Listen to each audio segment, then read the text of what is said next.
A maioria evita sair dos padrões habituais, não arrisca mostrar individualidade ou desafiar o modo de vida estabelecido. Felizmente, de tempos em tempos, a sociedade gera rebeldes que não têm medo de quebrar os padrões habituais, ir contra tradições e costumes estabelecidos. Eram exatamente assim os hippies, representantes de uma subcultura jovem que surgiu em meados do século passado e se tornou um verdadeiro símbolo de uma época. No auge do seu florescimento, o movimento hippie adquiriu literalmente uma escala mundial, conseguindo penetrar até mesmo pela cortina de ferro. A vida do movimento hippie foi brilhante, mas curta. Já em meados dos anos 70, sua popularidade começou a cair. Apesar disso, ele exerceu uma enorme influência sobre a sociedade, as normas morais, a cultura e a arte. Ele mudou nossa relação com várias questões importantes. Por exemplo, essa questão está ligada aos hippies, o conceito de revolução sexual.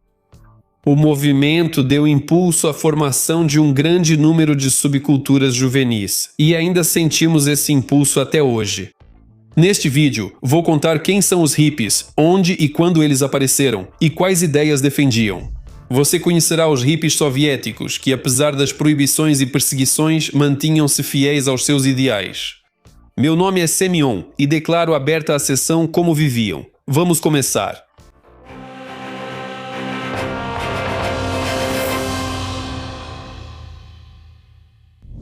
Quem eram os hippies e no que eles acreditavam? O movimento hippie é uma subcultura que surgiu nos Estados Unidos no final dos anos 50. Seu auge foi em meados dos anos 60. Uma segunda onda, menos intensa, aconteceu no início dos anos 80. Integrantes do movimento hippie ainda podem ser encontrados hoje em vários países do mundo. O nome hippie vem da expressão americana de gíria to be hip, que significava estar por dentro, saber, entender a essência. Esse nome foi mencionado pela primeira vez no ar em uma das rádios de Nova York em 1964. Os próprios hippies se chamavam simplesmente de hips, ou de forma mais pomposa, de pessoas lindas, beautiful people. Já na mídia e na literatura, os seguidores do movimento ficaram conhecidos pelo nome romântico de Filhos das Flores. O elemento central da ideologia hippie era a rejeição da violência em qualquer forma. Pode-se dizer que eles eram pacifistas até a medula. O slogan mais famoso do movimento hippie era Make Love Not War, que significava faça amor, não faça guerra. E o símbolo mais reconhecível tornou-se o símbolo da paz. Os hippies consideravam a liberdade como seu principal valor, tanto externa quanto interna. Eles rejeitavam as normas morais convencionais e desprezavam a cultura ocidental de consumo. No movimento hippie, predominava uma pobreza ostensiva. Os hippies acreditavam que era preciso viver aqui e agora, aproveitar cada momento da existência, sem se preocupar com o futuro. Os Filhos das Flores odiavam profundamente o racismo e expressavam amor por todas as pessoas, independentemente de sua raça, nacionalidade ou cor de pele. Os hippies defendiam relações sexuais livres, muitos deles eram vegetarianos. Os hippies tinham grande interesse por esoterismo, religiões orientais e práticas espirituais. O segundo símbolo mais popular entre os hippies, depois do símbolo da paz, era o círculo com os sinais de Yin e Yang. De onde vieram os hippies? Os hippies foram a primeira grande subcultura de protesto em massa. Ela foi a resposta dos jovens dos anos 60 ao clima agressivo da Guerra Fria, ao materialismo e ao excesso, ao tédio e à falta de espiritualidade da vida burguesa.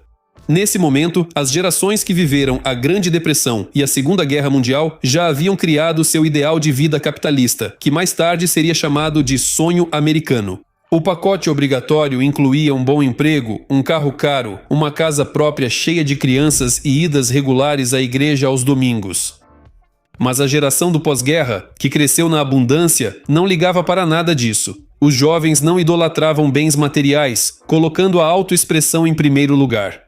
Foi exatamente essa geração que deu ao mundo o movimento hippie, mas esses são os fatores gerais. Se falarmos sobre os antecessores diretos dos hippies, sem dúvida foram eles, os beatniks, um movimento popular nas décadas de 40 e 50. Eles foram os primeiros a levantar o tema anti-guerra. Começaram a experimentar com maconha e outras substâncias psicoativas. Passaram a criar comunas. Os hipsters também tiveram grande influência sobre o movimento hippie, outra subcultura que nasceu no meio da música jazz. Nos Estados Unidos, o movimento hippie se fez ouvir em alto e bom som em 1965. Isso estava relacionado à guerra que, naquele momento, os americanos estavam travando. As manifestações de protesto contra o massacre sangrento eram muito numerosas e aconteciam regularmente por todo o país. Os hippies participavam delas de forma muito ativa, afinal, o pacifismo era a base de sua ideologia. A maior manifestação anti-guerra dos hippies foi a Marcha ao Pentágono em outubro de 1967. Cerca de 100 mil pessoas participaram dela. Também em 1967 aconteceu outro evento marcante para os hippies, o Verão do Amor. Foi um festival espontâneo que reuniu em um dos bairros de São Francisco mais de 100 mil hippies de todo o país. Por alguns meses, a cidade se tornou o verdadeiro centro da revolução hippie. Milhares de jovens montaram barracas e passaram dias inteiros tocando shows. Liam textos filosóficos, dançavam, usavam substâncias proibidas e procuravam parceiros para uma noite. Mas já nos anos 70 começou o declínio do movimento hippie. Na verdade, é uma verdadeira revolução contra a ordem existente. E, não conseguindo vencer, começou a perder o entusiasmo e gradualmente se desintegrar.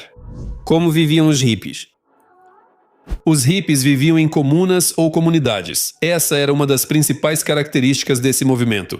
Eles costumavam organizar essas comunidades em prédios abandonados ou propriedades rurais, desde que os moradores locais não se opusessem muito a esse tipo de vizinhança. Nas comunas, os hippies seguiam suas próprias regras, viviam juntos e priorizavam criatividade e autodesenvolvimento. Em muitas comunas prevaleciam regras bastante rígidas, por exemplo, era proibido usar drogas e álcool. As comunas hippies ainda existem, geralmente em países de clima quente. Há muitas comunidades desse tipo em Bali, Índia, Turquia e Tailândia, com algumas exceções. Hoje, uma das comunas hippies modernas mais conhecidas fica em Copenhague, na Dinamarca. Ela se chama Christiania e ocupa um quarteirão inteiro da cidade. Essa comuna existe desde 1971 e tem uma história muito interessante. Por causa de problemas com o tráfico de drogas, as autoridades tentaram fechar a comuna várias vezes. Mas os hippies sempre defendiam seu direito ao próprio estilo de vida. Os hippies não gostavam de ficar parados em um só lugar e estavam sempre viajando. Assim, eles conheciam novas pessoas e se enriqueciam com novas experiências. Às vezes, os hippies viajavam de carona, mas com mais frequência, para viagens longas, usavam minivans ou micro-ônibus. O verdadeiro símbolo da era hippie foram as Kombis Volkswagen, pintadas com todas as cores do arco-íris. Os hippies declaravam amor à natureza. Eles não consumiam alimentos de origem animal, acreditando que o ser humano não deveria matar os animais. Alimentos com conservantes, fast food e industrializados também eram proibidos. Aliás, os hippies foram fundamentais para o surgimento da indústria de alimentação saudável no Ocidente. Eles também ajudaram a popularizar o vegetarianismo. Os Filhos das Flores eram defensores do consumo consciente. Eles eram contra produtos descartáveis e compravam coisas que podiam durar muitos anos. Os hippies também defendiam a reciclagem de plástico e vidro. Eles acreditavam que não se deve poluir a natureza com todo tipo de lixo, afinal, ela é a nossa casa. Os hippies valorizavam muito sua liberdade e tinham uma atitude negativa em relação a tudo o que a limitava. Daí a relação peculiar deles com o trabalho e a disciplina laboral. Um hippie que se preze desprezava o emprego fixo, embora pudesse fazer alguns bicos aqui e ali. O trabalho feito por prazer ou para a comuna era visto de modo diferente. Um pouco sobre o estilo ou a moda dos hippies. A roupa era um elemento importante da imagem dos hippies. Os hippies, por princípio, não usavam roupas caras de marcas famosas, preferindo roupas de brechós. A individualidade era alcançada através de adornos extras e experimentos com tintas. Eles usavam miçangas, patches, pedaços de couro e vários tipos de estampas. Quanto ao estilo da roupa, havia dois princípios. Primeiro, a roupa hippie deveria expressar o não conformismo e destacar a individualidade do dono. Em segundo lugar, a roupa não deveria restringir a liberdade de movimento. Por isso, praticamente todas as peças dos hippies tinham um corte solto. Além disso, dava-se preferência a materiais naturais, nada de sintéticos. Os hippies gostavam de ponchos, camisas largas, macacões, suéteres e jeans boca de sino. As garotas usavam vestidos largos e mini saias. O calçado era muito variado, desde sandálias até botas com zíper, sapatos, plataformas e sapatos bem chamativos, de couro envernizado. Também vale acrescentar que as garotas hippies faziam questão de não usar sutiã. Essa peça de roupa era vista como um símbolo de opressão às mulheres. Os homens hippies geralmente usavam cabelos longos, o que demonstrava seu desprezo pelos padrões aceitos pela sociedade. Também estavam na moda barbas, bigodes e costeletas. As meninas quase não depilavam pernas e axilas. Resta acrescentar que os hippies, sem dúvida, criaram seu próprio estilo único. Ele foi tão bem sucedido que encantou muitos designers famosos. Por exemplo, Yves Saint Laurent e Karl Lagerfeld, já nos anos 70, começaram a levar a estética hippie para as passarelas. Outros famosos gurus da moda seguiram o exemplo deles. Assim, o estilo dos rebeldes começou a se espalhar para as massas. A trilha hippie. Como eu já disse, os hippies não gostavam de ficar parados e viajavam muito. E não era só dentro de um país. Por exemplo, entre os hippies europeus, uma rota era especialmente popular. Ela começava em Paris ou Londres, atravessava toda a Europa e a Ásia, e terminava em Goa ou Bangkok. Ela era chamada de trilha hippie. Curiosamente, a rota passava pelo Irã, Afeganistão e Paquistão. E em todos esses países, os hippies se sentiam bastante à vontade. Atualmente, poucos considerariam um passeio relaxante pelo Afeganistão. É preciso admitir que, desde a época dos hippies, o mundo mudou para pior. A trilha permitia aos hippies unir o útil ao agradável. Não só obter novas experiências, mas também conhecer práticas espirituais orientais, digamos assim, em seu ambiente natural. Além disso, a trilha hippie era uma forma extremamente acessível de viajar. Muitos começavam a rota com apenas uma mochila ou mala e alguns dólares no bolso. Depois viajavam de carona, de ônibus ou de van, junto com pessoas que pensavam como eles. Não surpreende que a trilha fosse muito popular. Anualmente, dezenas de milhares viajavam por ela. Isso impulsionou a infraestrutura e a economia ao longo da rota. Moradores abriram hotéis, cafés e garagens de ônibus.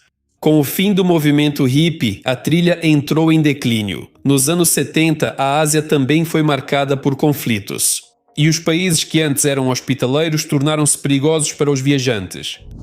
Hippies na União Soviética. A cultura hippie chegou à União Soviética com algum atraso, mas também durou mais tempo do que no Ocidente. Pela primeira vez, os hippies soviéticos se manifestaram em 1967 e já no início dos anos 70, comunidades hippies começaram a surgir nas cidades ocidentais do país. As autoridades soviéticas não aprovaram. Enquanto hippies dos Estados Unidos protestavam contra a guerra ou tentavam invadir o Pentágono, na URSS eram vistos como juventude progressista. No entanto, os comunistas não queriam de jeito nenhum ver algo parecido acontecendo em seu próprio país.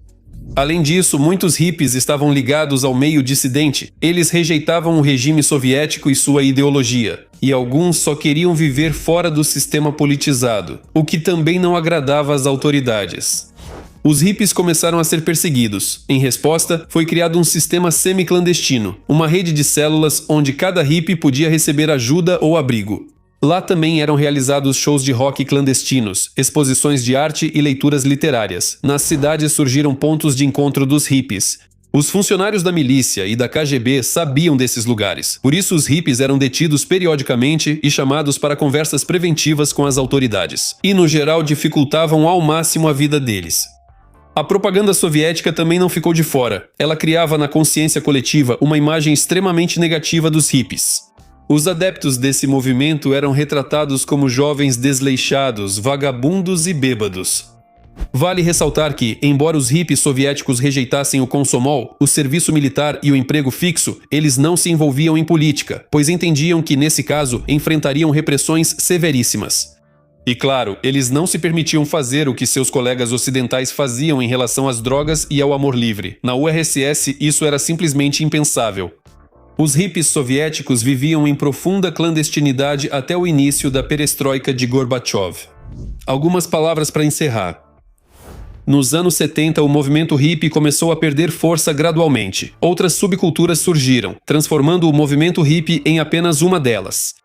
Os hippies ainda existem hoje, mas suas comunas são vistas como um grupo de marginais excêntricos, nostálgicos de uma época muito passada.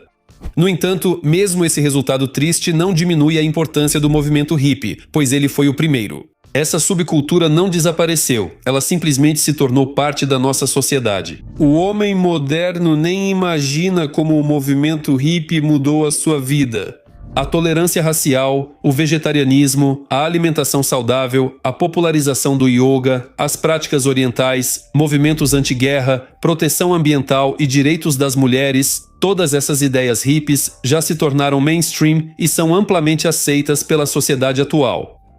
Mas o principal é que os hippies mostraram claramente ao mundo inteiro que cada pessoa pode e deve ser um indivíduo único, que não tem medo de mostrar sua própria visão de vida.